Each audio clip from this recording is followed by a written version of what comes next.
ये लें जी, हमारे लिए स्पेशल अफ्तारी के बाद खाना आया है। हल्दी, ज़ीरा। ये लें जी, हुसैन ने आखिरकार दही भल्ले बना ही लिए हैं। बाज नहीं आना। पूरा महीना 30 दिन दही कि जैसे बाज़ार में इतनी ढेर सारी शॉप्स होती हैं, कोई बेचारा माशाल्लाह से बड़ा अच्छा काम करता है और कोई। अस्सलाम वालेकुम मैं वदिया फैमिली, वेलकम टू वदिया व्लॉग्स। कैसे हैं आप सब लोग? उम्मीद करती हूँ सब ठीक होंगे, खैरियत से होंगे। अल्हम्दुलिल्लाह मैं भी ठीक हूँ, अल्लाह का शुक्र है कि हम ठीक हैं अल्हम्दुलिल्लाह से। सुबह सुबह तो नहीं है पर रात को ही सैरी के ऑर्डर आने लग गया मुझे लगता है। ये देखिए जी, 2 पराठे हैं, अंडा शामी सालन है और चाय है। या तो ये वजह है कि अफ्तारी थोड़ी बहुत लोग कर लेते होंगे और फिर खाना खाते हैं, अच्छी बात है, ऐसे ही होना चाहिए। अफ्तारी हल्की सी होकर तो इंसान को प्रॉपर खाना ही खाना चाहिए, जबकि हम लोगों ने ट्रेंड ही चेंज करके रख दिया हुआ है अफ्तारी के नाम पे, खाना खाना खाना खाना बस खाना। ऐसा ही है ना, माहौल इस तरह का बन गया हुआ है कि अगर हम बच्चों को अब चेंज करना भी चाहें ना तो नहीं चेंज होते हैं जी। अब उनको बस पता चल गया जी इफ्तारी के टाइम पे इस तरह से ही हमने खाना खाना होता है, यही रोज़ा होता है। अच्छा जी, पहले स्टार्टिंग में ख्याल नहीं किया कि बच्चे हैं कह कह के चलो जी बच्चे ये चीज़ खा लेते हैं, बच्चे वो चीज़ खा लेते हैं। अब बच्चे बड़े भी हो गए तो समझते नहीं है, अब समझेंगे और मज़ीद जब थोड़े से मेच्योर हो जाएंगे ना। अभी ज़रा टीन एज पे हैं, मैं अपने बच्चों की बात कर रही हूँ, तो इंशाल्लाह जब थोड़े से और मेच्योर हो जाएंगे ना फिर समझ जाएंगे। अभी इनके 1-2 साल और इसी तरह से ही गुजरेंगे। अंडा शामी सालन में जितना मर्जी डाल लो ऑयल निकलता ही नहीं है, फिर ऊपर से ही डालना पड़ता है। मेरी एक सिस्टर का कमेंट था, वो सच पूछ रही थी कि क्या प्राइस है ना। ये देखें जी, ठीक है प्राइस देख लें आप। ये जी साथ साथ पराठे भी बन रहे हैं। रमज़ान का पता नहीं चल रहा, जल्दी स्पीड से ही भागी जा रहा है। माशाल्लाह से 4th रोज़ा हो गया है। मुझे कमेंट्स आ रहे थे बहुत सारे सिटीज़ में तो ना दोपहर में 2 बजे ऑन होता है, तो ये भी शुक्र है हमारा कि सुबह ही ऑन हो जाता है 10 बजे। मेरा ख्याल है कि 10 बजे का ही टाइम होगा, क्योंकि मैंने ना टाइम एक तो ख्याल नहीं किया ऑन करके कि कितने बजे होता है सुबह ऑन। बस मैंने आपको बताया ना, जब मेरी आँख खुलती है मैं तब ऑन कर लेती हूँ जब सोकर उठती हूँ। और फिर सोना भी तो इतनी लेट होता है, जब बच्चे स्कूल चले जाते हैं 8 बजे, फिर नींद आते आते भी 9 बज जाते हैं, तो 1-2 घंटे की नींद मैं लाजमी ले लेती हूँ। उससे फिर ये है कि सारा दिन ना मुझे काम करने में बड़ी सहूलत रहती है, मैं सुकून से फ्रेश काम करती रहती हूँ। और अगर नींद ना पूरी हुई हो तो फिर मेरे तो सिर में से दर्द ही नहीं ख़त्म होती है। बताइएगा आप लोग मुझे कमेंट करके किसके एरिया में कितने बजे तक ऑन हो रहा है। ये लें जी, हमारे लिए स्पेशल अफ्तारी के बाद खाना आया है। आज बाहर से हमने कहा चले आज हम भी बाहर से खाना खाते हैं। मैंने हस्बैंड गए हुए थे और हुसैन था साथ में, खुद ही लेकर आए, मैंने नहीं मंगाया था उनसे। देखते हैं, अभी तक मुझे पता भी नहीं है कि क्या है इसमें, खोलते हैं चेक करते हैं। वाह भाई वाह, ये क्या है, क्या लाए हैं, ये क्या है? कबाब, चिकन कबाब। चिकन कबाब सालन है? चिकन कबाब की कढ़ाई। अच्छा कबाब कढ़ाई है। हाँ ये देखें कबाब ही है जी। इसका पोस्टमार्टम करते हैं ज़रा, फिर देखते हैं इसका कैसा टेस्ट है। हम भी फिर ट्राई करते हैं, अपने मेन्यू में ऐड करते हैं इसको। बिस्मिल्लाहिर्रहमानिर्रहीम। बहुत ही मज़े का, बड़ा मज़े का कबाब। वाह ये तो वाकई में बहुत टेस्टी है।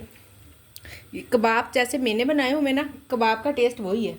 कढ़ाई का थोड़ा सा देखना पड़ेगा कि इसमें क्या मसाले किए हैं। देसी घी वगैरह डालते हैं। अच्छा देसी घी डला हुआ है तभी इतना टेस्टी लग रहा है। अल्हम्दुलिल्लाह से सैरी बन रही है और ये भी बच्चों की रोटी बना रही हूँ। इसके बाद मैं अपनी रोटी बनाती हूँ, बेसन वाली रोटी। आज उसकी रेसिपी भी आपसे शेयर करती हूँ।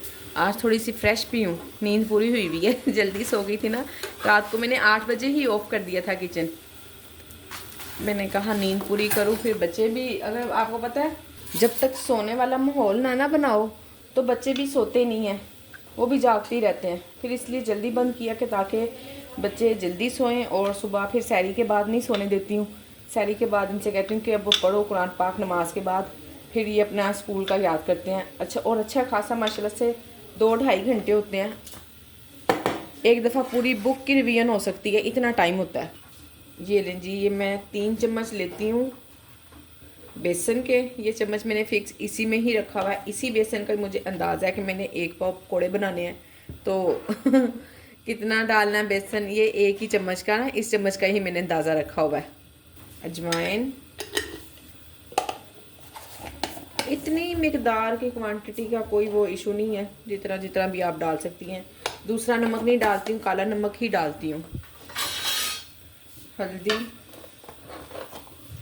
ज़ीरा, दड़ा मिर्च डालती हूँ। सुरख मिर्च नहीं डालती पीसी हुई, उससे ना बड़ा अजीब सा डिफरेंट सा टेस्ट। बस ये 2-3 चीज़ें बना के, एक तो ना मैंने काफ़ी साल हो गए हैं, 4-5 साल से ना अपनी इतनी ज़्यादा आदत बना ली है, या तो मैं पराठा खाती हूँ या फिर ये रोटी खाती हूँ, इसके अलावा कुछ और अच्छा ही नहीं लगता।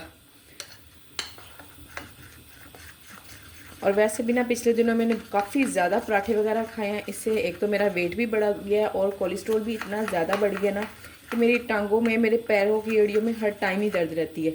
और मुझे पता है जब भी मेरे साथ ऐसा होता है ना, फिर मैं ये सब कुछ छोड़ के बेसन वाली रोटी शुरू कर देती हूँ। तो इससे अल्हम्दुलिल्लाह मेरी सारी पेन वगैरह पाँव की, एड़ियों की, टांगों की सब ख़त्म हो जाती है और कोलेस्ट्रॉल भी ठीक हो जाता है। ये मैंने बड़ी देर से खुद को आजमाया हुआ है। और पता ना, जब इंसान जब अपने आप को समझता है ना, तो वो डॉक्टरों से ज़्यादा बेहतर तरीके से खुद को ठीक कर सकता है। मुझे पता चल जाता है कि मेरे पेन शेन क्यों हो रही है। फिर मैं ना ज़रा, ये जब बहुत सर्दी होती है ना, 1-1.5-2 महीने खा के ना अच्छे पराठे, तो फिर बाद में खाती हूँ ये बेसन वाली रोटी और ठीक हो जाती हूँ। अब ये 6-7 महीने, और आपको पता है इससे ना मैं तंग भी नहीं आती हूँ, बिल्कुल नहीं ऐसा होता कि मेरा ना दिल नहीं चाह रहा तो मैं आज बेसन वाली रोटी नहीं खाती। होता ना इंसान का दिल तंग आ जाता है एक ही चीज़ खा खा के, इससे बिल्कुल भी तंग नहीं आता।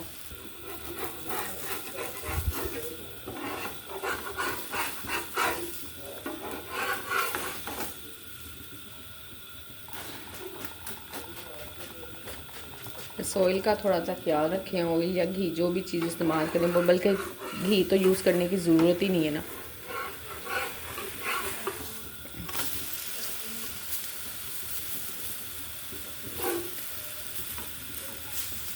जल्दी पलट दिया, थोड़ा सा और पकना चाहिए था। बिल्कुल जैसे अंडे की तरह से है ना, अंडे का हिसाब रखना होता है, टूटे ना और पूरी पूरी रोटी बने, सेम वैसी बनती है।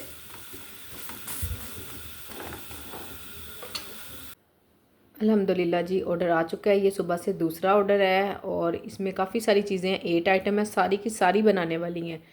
3 क्या कहते हैं इसको, घर की रोटी है, स्पेशल दाल चना है, चिकन चौमीन है, चीज़ पराठा है, डिस्पोजेबल फोक है और स्पेशल दाल माश है। अब मैंने स्पेशल दाल चना और दाल माश दोनों बनने के लिए रख दी हुई हैं। सबसे पहले मैंने कहा सालन बना लेती हूँ, फिर रोटियाँ और पराठा एक साथ बन जाएगा और साथ साथ ही फिर चौमीन की भी तैयारी करती हूँ।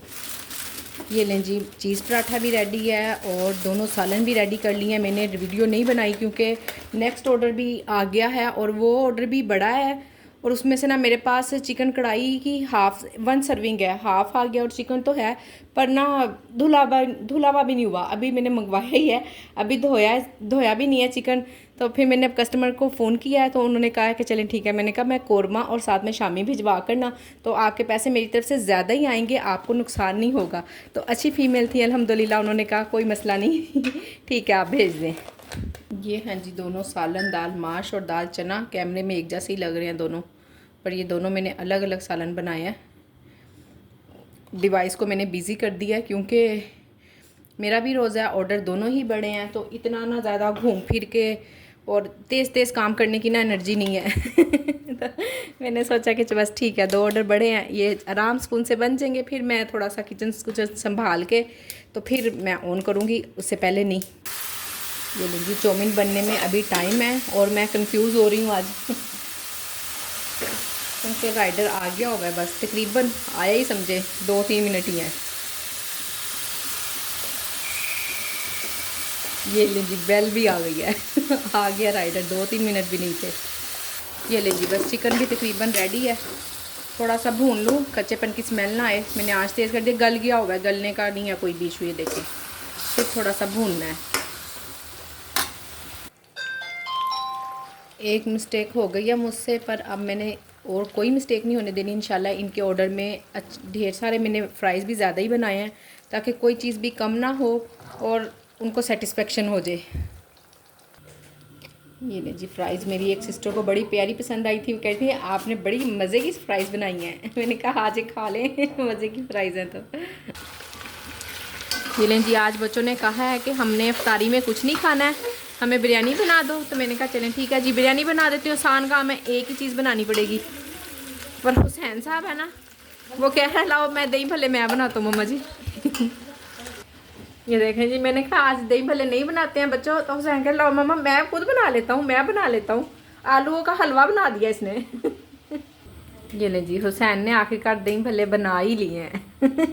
बाज नहीं आना, पूरा महीना 30 दिन दही, आहिस्ता शोर करो। पूरा महीना खाता दही भल्ले, एक दिन भी नहीं तंग आता। ये लें जी, इफ्तारी में तकरीबन आधा घंटा 45 मिनट बाकी है। तो मैंने राइस भी उबलने रख दिया, वो कौरमा भी तकरीबन आधा डन हो गया हुआ है, राइस के होते होते वो भी हो जाएगा। मैंने खुद ही ना थोड़ा सा लेट बनाई है कि बस टाइम पे ही बने। बिरयानी मैंने काफ़ी दिन से ना बंद भी की हुई थी, तो मैंने सोचा चले ऑन भी हो जाएगी बहाने से। ऐसे तो दिल नहीं चाहता फूड पांडा के लिए सिर्फ काम करने को। 4 चम्मच नमक के डाले हैं, कम ना हो, वैसे मैं चख लिया करती थी पर अब मुझे पता है कि इतना काफ़ी होगा। ये जी अल्हम्दुलिल्लाह से बिरयानी बन गई है, अफ्तारी कर ली हुई है। अफ्तारी करके नमाज़ पढ़कर तो अब मैंने दम खोला है, बस 5 मिनट पहले ही तकरीबन दम लगाया था इसको। तो अब हम इसे खाते हैं, फिर आपको बताते हैं कि कैसी बनी है। बिरयानी की मैंने सोचा 2 सर्विंग भी निकाल के रख लेती हूँ। और कल ना मुझे एक सिस्टर का कमेंट आया था, मुझसे पूछ रही थी कि आप मुझे मशवरा दें कि मैं ना यहाँ लाहौर में रहती हैं, वाबडा टाउन का काफ़ी ए क्लास एरिया है, लाहौर का एक्सपेंसिव एरिया है। तो मेरा घर यहाँ पर है, तो आप मुझे बताएं कि मुझे फूड पांडा का काम करना चाहिए कि नहीं करना चाहिए। देखें, अगर मैं आपको मशवरा दूँ ना कि आपको करना चाहिए और आपका काम खुदा ना खास्ता ना चले या कुछ, तो आप मुझे आके बार बार कमेंट करें या मेरे लिए कोई मसला खड़ा करें, तो मैं आपको किस तरह से ये मशवरा दे सकती हूँ ना, आप करें या ना करें। और अगर ना करें तो भी मैं ये नहीं कह सकती, मैं कौन होती हूँ भला ये कहने वाली कि आप काम ना करें। तो फिर मैंने ना उनसे बात की, मैं कहा देखिए ये ना बाज़ार वाला ही सिस्टम है कि जैसे बाज़ार में इतनी ढेर सारी शॉप्स होती हैं, कोई बेचारा माशाल्लाह से बड़ा अच्छा काम करता है और कोई सुबह से बैठा होता है शॉप खोल के और शाम में इसी तरह ही घर वापस चला जाता है खाली हाथ ही, कोई उसकी कमाई नहीं होती है। तो ये भी वही सिस्टम ही है। तो आप ज़रा खुद अपने काम को देख लें, अपना सर्च कर लें, अपने जोन सा भी आपका एरिया है, आप अपने एरिया की होम शेफ़ को सर्च करें। और रही बात नुकसान की, तो अल्हम्दुलिल्लाह से मुझे 6 माह हो गए हैं काम करते हुए खाने पे। और ये क्या, अभी तो मैं घर में बैठी हूँ ना, जो बाहर भी काम कर रहे हैं और जैसा भी छोटा मोटा भी काम करें ना, खाने पीने के काम में किसी किस्म का कोई नुकसान है ही नहीं अल्हम्दुलिल्लाह से। इतना यानी कि और कुछ नहीं ना तो कम से कम ये हमारा किचन ही साथ लेके चल पड़ता है। और दूसरी बात यह है कि आप किचन का ही खर्चा देख लें, आम नॉर्मल घरों में भी ना 35 से 40 हज़ार रुपये की ग्रोसरी आ ही जाती है। मेरे घर में कम से कम इतने की ही आ जाती थी। हम 6 अफराद हैं माशाल्लाह से, इतना ही अगर मैं चले कह दूँ ना, मैं ग्रोसरी कम कर लेती थी, 20 से 25 हज़ार रुपये की ग्रोसरी करती थी। और फिर साथ साथ आप देखें ना, अब ग्रोसरी में तो सिर्फ दालें ही आती हैं ना, चिकन अलहदा आता है, सब्ज़ी अलहदा आती है, ये सब कुछ भी मिला जुला के कुछ ना कुछ 40-45 हज़ार हमारा महीने का खाना पीना बन ही जाता था। तो अब काफ़ी हद तक कंट्रोल हुआ हुआ है ये सब कुछ सिस्टम कि हस्बैंड को ग्रोसरी नहीं करवानी पड़ती, या हम मिलजुल के कर लेते हैं। इसमें ऐसा हमारा कोई वो नहीं है कि उन्होंने ग्रोसरी करनी है या मैंने करनी है, हमारा इस तरह का कोई सिस्टम नहीं है। तो आप देख लें, अपना एरिया चेक करें और देखें आपके आसपास होम शेफ्स काम करिए। मैंने जब काम स्टार्ट किया था ना, तो यहाँ पे सिर्फ 4 होम शेफ्स थी। इन 6 माह में आप बिलीव करेंगे 15 होम शेफ्स हो गई हैं। इसलिए आप लोग पूछते हैं ना कि ऑर्डर्स क्यों कम है, जब इतने ज़्यादा मेरे एरिया में मैं अकेली थी, ठीक है ना, बाकी सब दूर दूर थे। अब यहाँ मेरी सोसाइटी में ब्लॉक में 2-3 लोग हो गए। तो इस तरह से ही है, जब फिर काम डिवाइड हो जाता है। और अल्लाह ने रिस्क देना, सबसे बड़ी बात तो रिस्क देने वाली मेरे अल्लाह की ज़ात है और उसने सबको देना ही देना है, ठीक है ना। और आप बस अल्लाह पे तवक्कल करें। और रही बात मेहनत की, तो बहुत मेहनत है, बहुत ही मेहनत है इस काम में। इतनी मेहनत है कि हर वक्त काम काम काम और बस काम। और एक सिस्टर कमेंट कर रही थी कि मैं जब भी खाना बनाती हूँ ना, तो मुझसे ना नमक मिर्च मसालों का ना कोई कम ज़्यादा हो ही जाता है। उनका भी फूड का काम है, पर वो फूड पांडा पे काम नहीं करती हैं, वैसे उनका प्राइवेटली काम है। तो देखें, आप ना अपनी मेजरमेंट वाले चम्मच रखें। और कोई भी खाना आप बगैर मेजरमेंट के ना पकाएं। अब ये मैंने बिरयानी बनाई है ना, तो मेरे 1 किलो राइस है और 1 किलो बिरयानी है। इसमें कितना ऑयल डालना है ये सब कुछ परफेक्ट मुझे पता है, ठीक है ना। जिस दिन भी मैं थोड़ा बहुत ये करती हूँ ना, कोई इधर उधर चीज़ को करती हूँ, तो कोई ना कोई मसला हुआ ही होता है। अब मैंने ना राइस इसमें थोड़े से ज़्यादा ले लिए थे, तो इसमें ना ऑयल कम हो गया। खुश्क से राइस है, ये देखें, इसमें थोड़ा सा मुझसे ऑयल कम हो गया। बाकी मसाले वगैरह ठीक रहे हैं, क्योंकि मसाले मैंने बढ़ा दिए थे और ऑयल पता नहीं, मुझे ख्याल नहीं रहा कि मैं ऑयल भी बढ़ा लूँ। इस तरह से ना जब हम मेजरमेंट के बगैर काम करेंगे ना, तो कुछ ना कुछ हो ही जाता है। वो मेजरमेंट के बगैर मैंने इसलिए मेजरमेंट तो किए हैं। 1 पाव मैंने राइस ज़्यादा रखे हैं, वैसे 1 किलो राइस होते हैं। 1 पाव राइस इसलिए ज़्यादा किए हैं कि कोई भी ना बोटी हमारे घर में नहीं खाता है।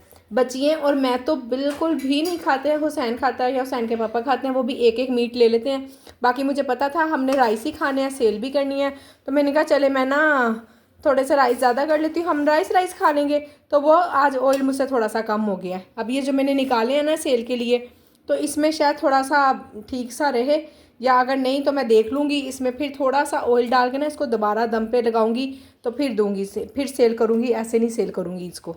और उन्होंने मुझसे पूछा था कि मैं जो अल्लाह के नाम पढ़ती हूँ खाना पकाते वक्त, और मेरे खाने में टेस्ट बहुत अच्छा आता है, तो वो या अल्लाह या रहमानु या रहीम है, मैं वो पढ़ती रहती हूँ। हर वक्त खाना बनाते बनाते सूरत क्रैश पढ़ती रहती हूँ। जो भी मुझे पता चलता है ना, मैं बस पढ़ लेती हूँ। सूरत क्रैश ज़्यादा मैं पढ़ती हूँ, क्योंकि उससे ना हर किस्म का हमारा जो खौफ होता है ना हमारे अंदर के, हमारा खाना अच्छा नहीं बनेगा, पता नहीं ये क्या है, ये ठीक बन पाएगा या नहीं बन पाएगा, हमसे ये ख़राब ना हो जाए, तो आप सूरत क्रैश भी पढ़ती रहा करें खाना पकाते पकाते। और या अल्लाह या रहमानु या रहीम पढ़ने से खाना इतना टेस्टी बनता है, इतना टेस्टी बनता है कि हमें खाने में कुछ डालने की या इतना तरद्दुद करने की ज़रूरत ही नहीं पड़ती। आम नॉर्मल मसाले मैं जब भी खाना बनाती हूँ आप लोगों के सामने बिल्कुल नॉर्मल मैंने मसाले डाले होते हैं, जो सब डालते हैं, नमक मिर्च मसाले, और बस यही सब कुछ होता है। ये लीजिए, अब ढेर सारे गंदे बर्तन मेरे जमा हो गए, मैं ये धोती हूँ। और आपको कहती हूँ खुदा हाफिज़। आज की मेरी वीडियो यहीं तक थी। उम्मीद करती वीडियो पसंद आई होगी। वीडियो पसंद आई हो तो वीडियो को लाइक शेयर और चैनल को सब्सक्राइब करें। अपना ख्याल रखें, मुझे अपनी दुआओं में याद रखें। मिलते हैं नेक्स्ट वीडियो में। अल्लाह हाफिज़।